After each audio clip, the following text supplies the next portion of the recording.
Welcome back to the DNA Pest Control Podcast. Well, sorry that I didn't get the last little episode out before Pest World ended, but I do have a family. I had to fly back. My flight got changed. Some of you know that. So I wasn't able to actually take advantage of the last day of classes and the after party that they have. But I will hit up on the classes that I did have and kind of go from there. And so once again, welcome to the DNA Pest Control Podcast. This is Daniel coming at you with Pest World Las Vegas, day of classes number 2. And one of the classes was really interesting. Once again, I think they need to do a little bit of vetting on some of these speakers, because one thing that they did do that I didn't like, some of the speakers did, and I think Pest World could have stepped in, NPMA could have stepped in beforehand and kind of cut it off. So this class was a problem with IPM and how to fix it. Okay, IPM is Integrated Pest Management. He kind of started the class off with, there's really nothing wrong with IPM, and don't expect to actually hear a problem with it, and don't expect to hear a solution with it. So right then and there, the class started off really, really poorly, and my expectations were very, very low. And I hate to say that my expectations stayed low the entire time. He did hit on a few things, but the entire time was actually pretty bad. And so there's really nothing wrong with IPM. The whole point of his class was that the EPA and the CDC and a ton of other sources have created their own idea of IPM, right? So integrated pest management, and he kind of talked about the history of integrated pest management, which was really cool. Oh, I didn't take a picture of the slide. But essentially it was created way back when for agricultural, okay, so for crops. And the idea was that, hey, farmers, you don't need to use as many pesticides to get the same results of yield. And so what we're going to do is we're actually saving you money because you're not spending it on pesticides and pesticide treatments. So we can save you tens of thousands of dollars each year, and you get the same anyway. You're going to maybe have a few less, maybe because of the pests. So anyway, so this guy created it. He ended up getting some award years down the line, but he created it to save farmers money. That was the whole point of IPM. Isn't that crazy? The whole idea was to actually just save farmers money.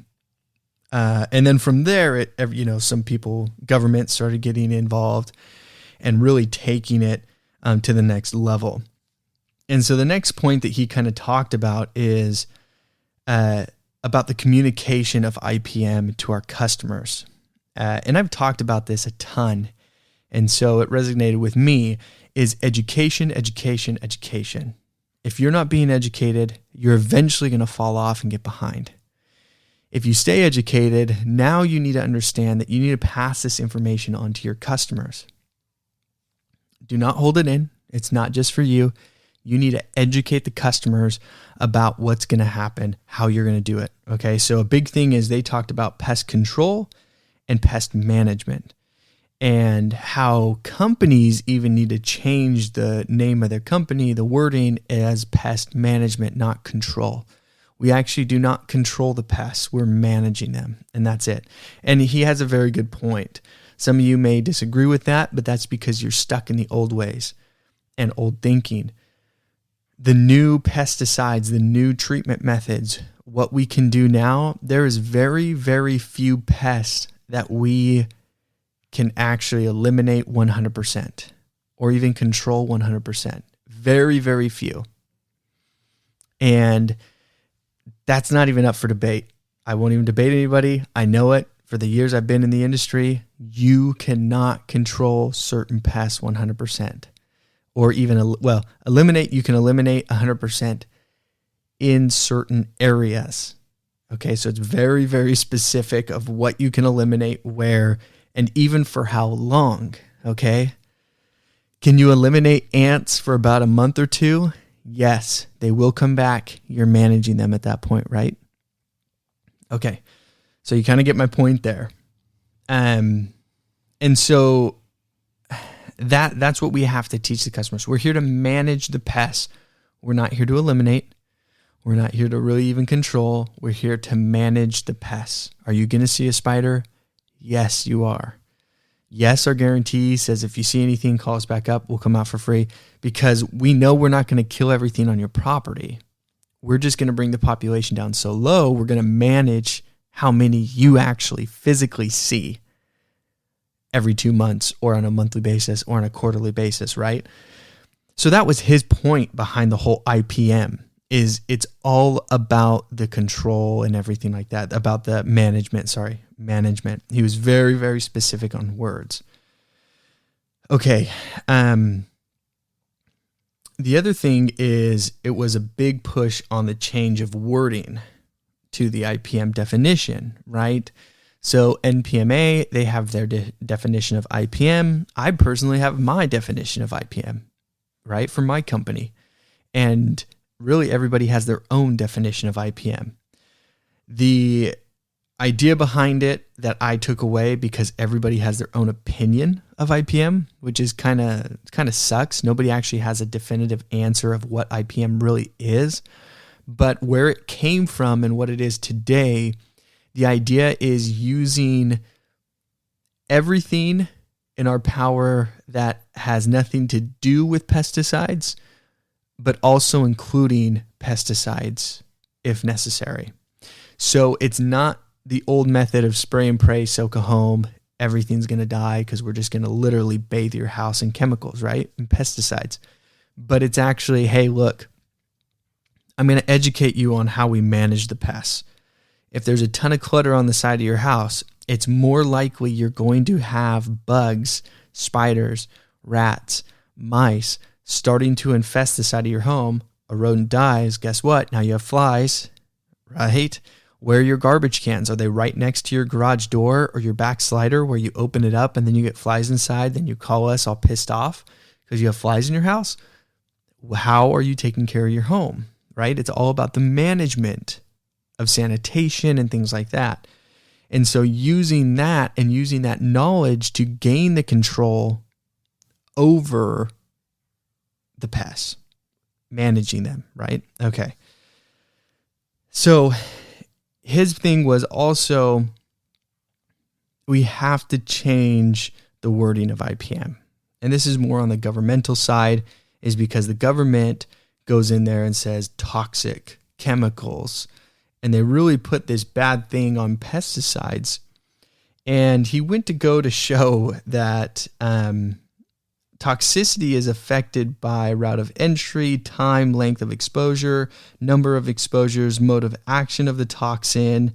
Sorry, I'm trying to pull up this picture. It's kind of funky. Yeah, it's not going to let me. Genetic makeup of the exposed, overall health and age of the exposed, safety and least toxic relates to the risk associated with the use pattern, amount, exposure times, route of exposure, not to the source of the AI. So the whole point of that was saying, when we say this is least toxic or things like that, he's saying take toxicity out completely. The problem with toxic or toxicity is it refers to anything. If you drink water too fast in a big consumption, you'll die. Water is toxic, right? In a certain dosage. And everything is. You know, ibuprofen can take away a headache, but if you take too much, too often, too frequently, you know, it's known to cause stomach bleeding and other problems. So ibuprofen is toxic. Do we still use it? Yes. Pesticides are toxic. Not really in the manner of how we should be using them. If you're using pesticides correctly, it shouldn't be actually toxic to any human beings, right? And it shouldn't even get in the waterways, or very, very little should. So it's all about on what we're doing and how we're educating the customers. Because I remember even when I was knocking doors, I would knock doors and a ton of people would be like, oh, pesticides are so bad. And I'm like, well, okay, they were. Where we've come to now is way different. Like there used to be, if you go back, I talked to John with Geotech, and he talked about some of the pesticides back in the day that would actually attach themselves to fat. And so if you ended up losing weight in the future, you would get a release of toxins throughout your entire body from the pesticides used, and then you would get sick. And so it's like where we've come is very different. Now, I will say I've seen other states, and I've seen some of you guys out there on Instagram and things like that aren't wearing gloves, that are not wearing PPE. Man, I know you started your own business. I know you're in this to do your thing, but be careful, be safe. You are the only worker out there, right? Put on gloves, put on safety glasses, put on a hat if you're spraying over your head. Do what you need to keep yourself safe.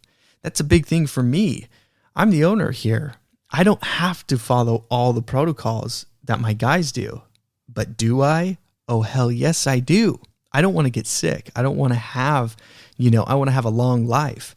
I don't want my guys to get sick. I don't want them to have a life cut short because of pesticides.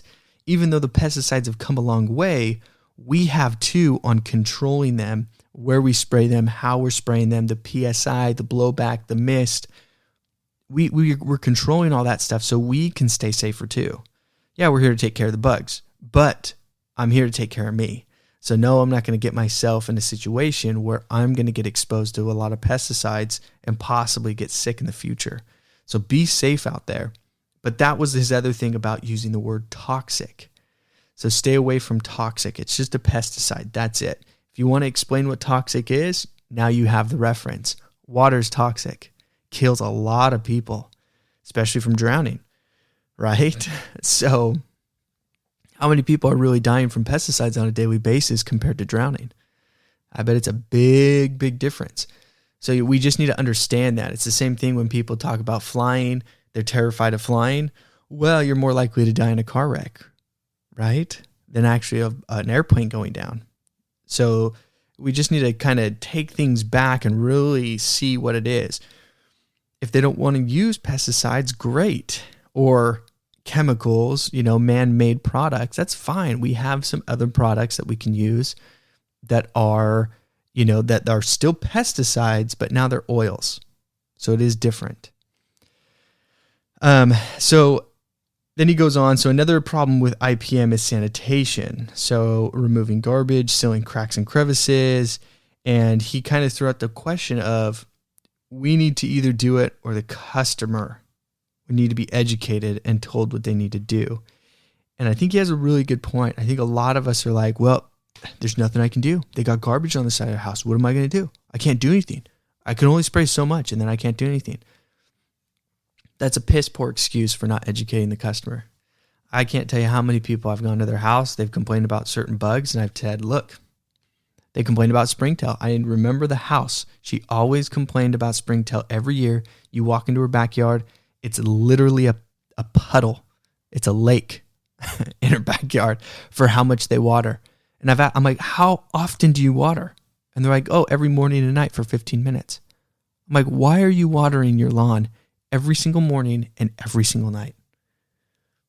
Your lawn is more than green. It has so much water, it doesn't need any more for a month. Why are you still watering it? And then they complain, oh, well, we have springtail. I said, yeah, I know you have springtail. Look at all the water where they can live. The next thing was, I walked with this lady to the side of her house where the sprinkler system was all set up, the piping and the valves, and it was just leaking.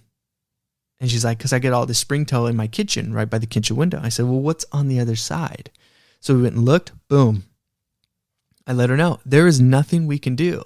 I'll spray as heavy as I can on this side of the house, but until you get this fixed, there's not much I can do. You're going to constantly see springtail, and it's just going to get worse and worse and worse. So you've got to get this fixed. They never did. They had problems. And luckily we ended up, separating and parting ways with this customer. But you have to understand, you have to educate these people, and you got to educate them in the correct way. If they don't want to fix the problem, that's fine. You can even offer to pay. Hey, look, not to pay, sorry, to receive money to fix the problem. If you pay me, I'll fix it.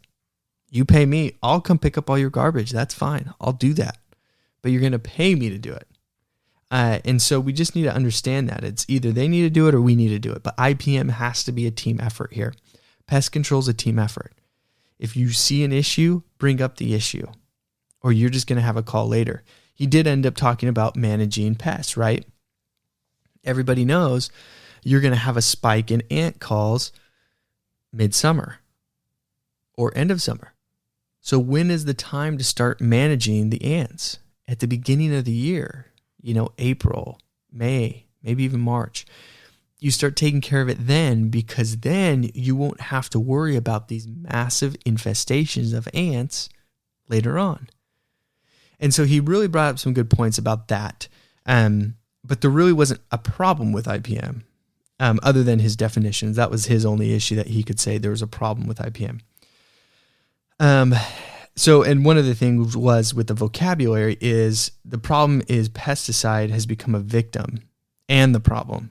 So everybody blames pesticides.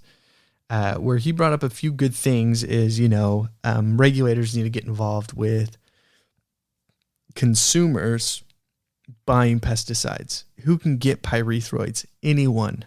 And where are they going to pour it? Wherever they want to. They don't care. They'll pour it down the sink if they see a fly coming out of their sink. So we have to understand that, pest technicians may not be 100% of the issue when it comes to pesticides and pesticides getting into waterways and things like that. But there are some very dumb technicians that really need to get it together and start using it in the proper way. Like, we take away Termidor 100%. Our technicians do not get Termidor on the off season. When they're not allowed to spray Termidor, it's not even physically present on their truck.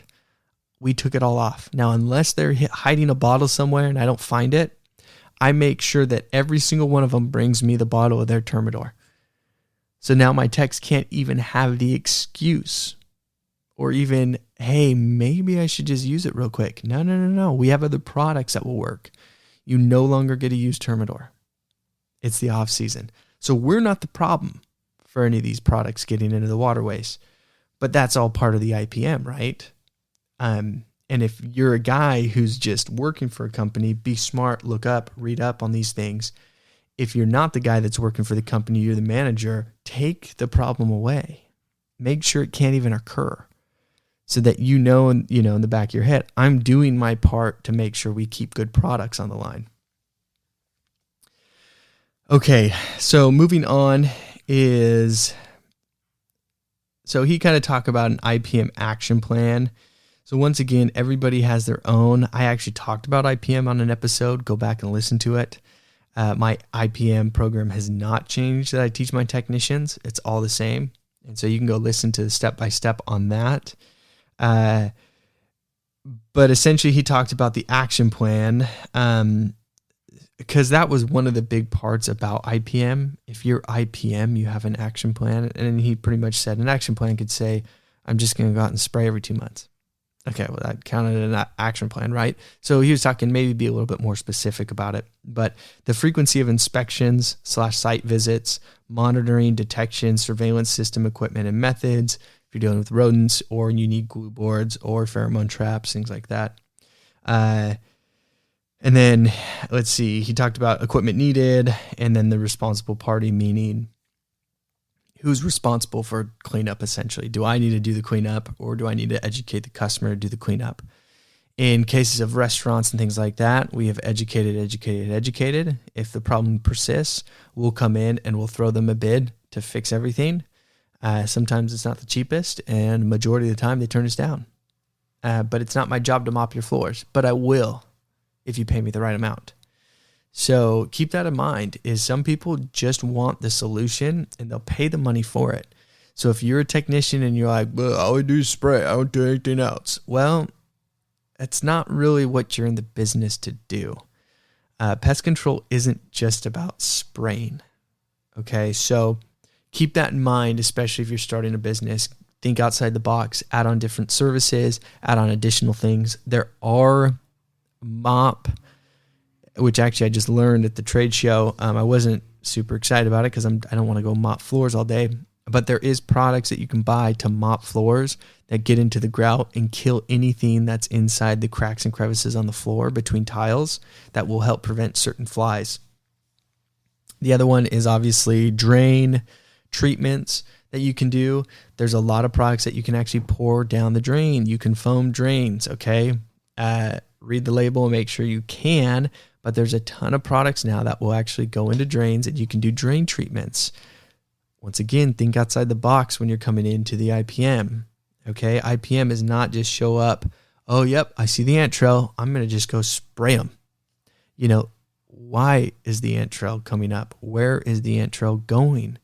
Where did it come from? Is it on the neighbor's side of the yard? Is it on this side? How am I going to prevent this? How am I going to manage this in the future? Think outside the box, right? You go to a restaurant, they have a ton of flies everywhere. Why? Where are they coming from? Is a fly light the only solution here? Or maybe you thought I'm just going to spray heavy today, guys. The flies will go away.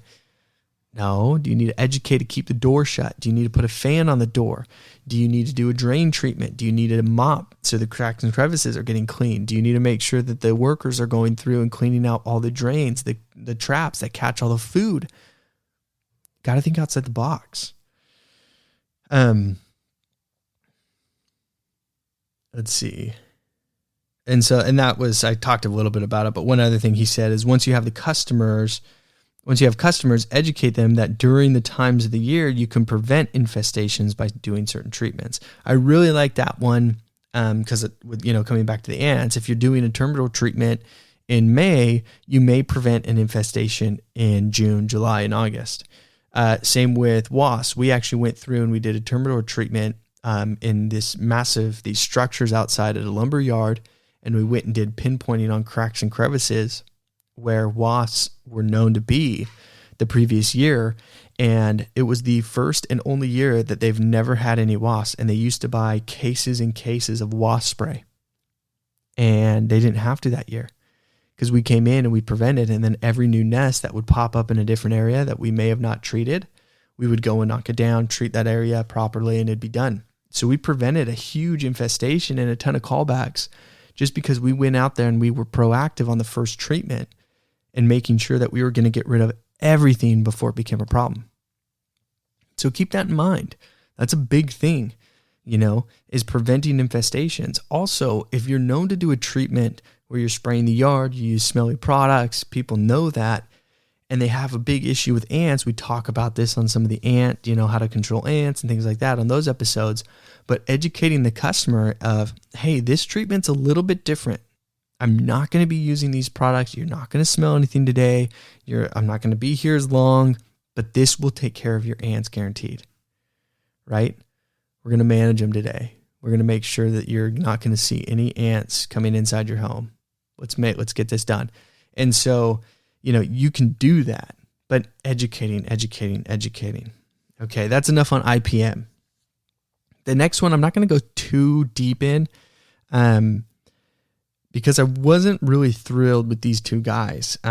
They were the sales masters, of the year. And I think they missed out on some very, very good points.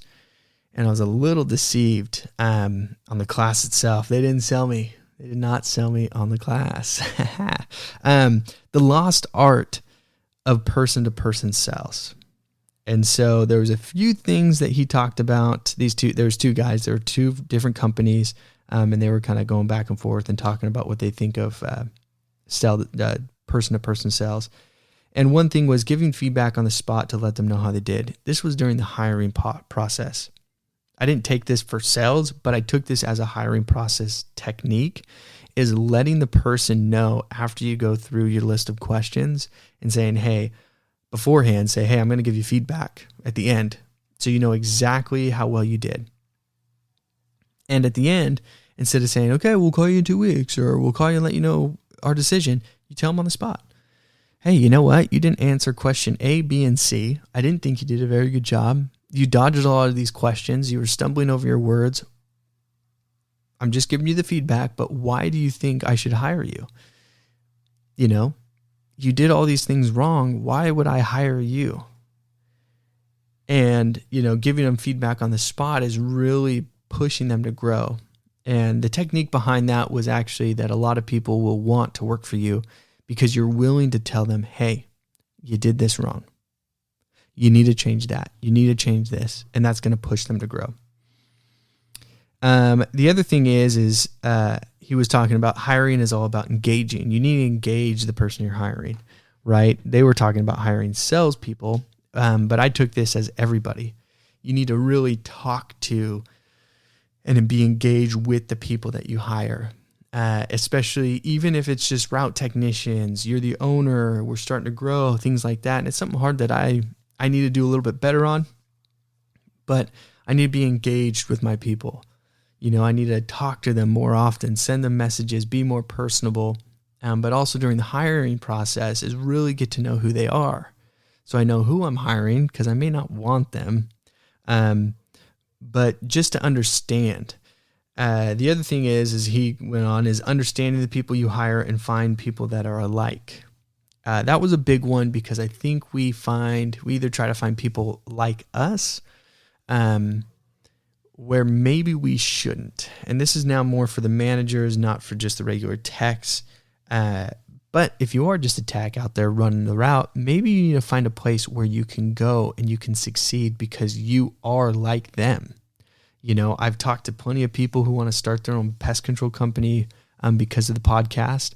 And a big trend is they say, well, I can do it better on my own. I want to do different things. I want to do this. I want to do that. You're not working at a place that you are alike. You know, you're not working with people that are like you. It's not that you have to start your own company. You just need to find a place that fits where you will work well. And you can grow well because you're like them. So it's just finding that place, but we need to take it on both sides of hiring and being hired. Is just because I don't, I can do it better or I think I can do it better, doesn't mean that you really can. You just need to go somewhere that they're able to kind of let you loose because you're like them. And I think that's why a lot of guys work well here with me. Is I've hired a lot of like guys. I like all my guys, really. We have a really, really solid team now. I won't say all of them are alike, but a big majority of them are alike, and they're able to be who they are and to really flourish. And it's really cool to see that, is to see them grow, see them come up with their own ideas and really run with those ideas and create something. And I know it's hard to find a company like that, but they do exist out there, guys. So don't hold yourself back. Just quit and go find a new place that you can succeed in. Those were the classes that I took a lot of information from. Now to throw a little recap on Pest World, and hopefully someone from NPMA can hear this and kind of throw some feedback. One is the exhibit hall was it sucked, okay? I'm just going to throw it out there. It was really crappy this year. They didn't do a good job on really who was there. It was just a ton of technology places, okay? If it was a technology expo, that's awesome. I'm at a pest control expo, okay? I don't need 10,000 different software companies throwing their crap at me. I want to know new products, new things. Like, come on. So NPMA, I think whoever your sales team is or what they're doing on the sales side, I think they should really start looking hard for people with products and new products. The other thing that I hope is any of the vendors that were there, Univar was bought out by some weird name now. So, man, they did a bad switch. Whoever this company is, I don't even remember their name. But apparently they've been around for 100 years. But they bought out Univar. But they have a booth, but there's nothing there. They just have a couple guys out there BSing, on their phones, talking to each other. But they don't really have anything to show. I want to see the products. I want to see what you can offer me. Why aren't you showing me anything? So I was a little disappointed going up into those. You had a few booths that were really cool, like Catchmaster. Catchmaster had a booth, and they had all their products out there, even the new ones that haven't come out yet. That was something awesome, right? You can go in and you can actually see and touch and feel and what's going on. And there's a few others that were similar. And so that's what I enjoyed Pest World the previous years, is you could actually walk in, to these exhibit halls and actually see new products, touch and feel, talk to the people who've created them, and really know where the market's going. This one was just a big technology push, which is good. Don't get me wrong, this is very, very good. But if you already have a system, a software system, I don't need 10 others. I got mine. I'm good. But that was kind of, so I'll give the exhibit hall this year. You guys didn't miss out, whoever didn't go. You really didn't. I mean, if you would have talked to me 2 years ago, I'd been like, guys, you missed out. San Diego was awesome. It was great. Florida was amazing. They did a wonderful job. Las Vegas, for being, Sin City, big place for expos. Come on, guys. You really dropped the ball on this one. So I hope the next one's going to be awesome. Now, when it came to the classes, there were some I did like, there was some I didn't like, but that's been every year. There's always going to be some classes that are kind of hit and miss. And so what I like to tell people and my guys that do go is I tell them, go sit in the class, pick out a couple classes at the same hour, okay? Because if you go into one and you don't like it, get out within 15 minutes. Because if they don't have you reeled in within the first 15 minutes, get out. I don't think it's going to get any better. You may pull a couple points from it, but it's not worth it. That's what I got from the rodent one. The first day, if you listen to the podcast, I was not thrilled with that one. I should have walked out within the 15 minutes. I didn't. I stuck it out, hoping to hear something different. And then I walked out at the 30-minute mark. So, you got to get out of those classes pretty quick. Some of them are great. Some of them are really crappy. And some of them, I think, in this year, I think it was kind of hard because we're just coming off of COVID and people may be scared or worried. But they had one for like a live podcast. Why would I want to go to a live podcast? I mean, nothing against podcasts, right? I do it. But that's not a class. So I'm going to sit down and watch some guy talk. Like, you can do that on YouTube. I mean, for me personally, and sorry for anybody out there, I'm not going to go to a trade show, put up a booth just to do a podcast, right? In front of people so people can walk by and I'm not the Good Morning America, where you can walk by the screen, you can stand back there, make faces, but it's kind of some stuff like that came up. Some of them were kind of dumb. Some of the classes where it's like, man, who thought of putting this one in there? Other than if they didn't have a spot to fill, then I get it. It makes a lot of sense. And so maybe that was kind of the issue with the exhibit hall and the classes. But I will say, if you do ask me, would you go next year? Absolutely. I'll go every year, to be 100% honest. I'm actually looking at going to the Wildlife Expo in Orlando, and possibly another Pest Expo in New York. So I'll let you know if I go to any of those, but I am interested to check those ones out and really see the difference and what they offer and what the difference is to Pest World to these expos. I plan on going on a lot more the year to come, and I want to bring feedback to everybody, not just for my own personal growth and my personal companies, but also to bring that information to you guys so you know which ones to go to, which ones not to. And so I'm really looking forward to this wildlife one. We'll see how that one pans out.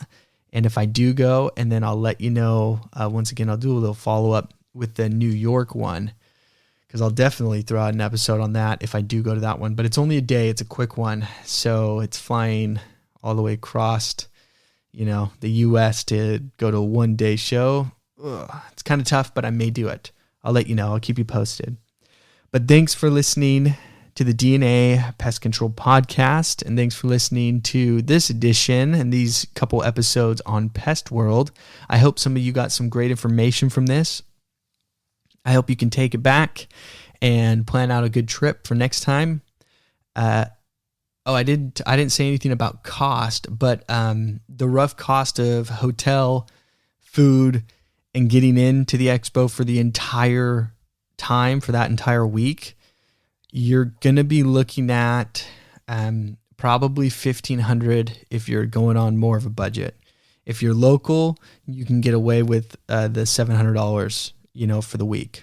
If you're coming out from out of state, depending on where you're coming from, the stay, food, hotel, flights, everything like that, you're looking about $1,500 to $2,000, especially if you have to rent a vehicle. So just be prepared for that for next year. So if you have about $2,000, you can go. And you can always pay for the Pest World in advance. So you're not out a big chunk of $2,000 all at once. You can kind of plan it and take chunks at it little by little. So, and I do recommend everybody to go.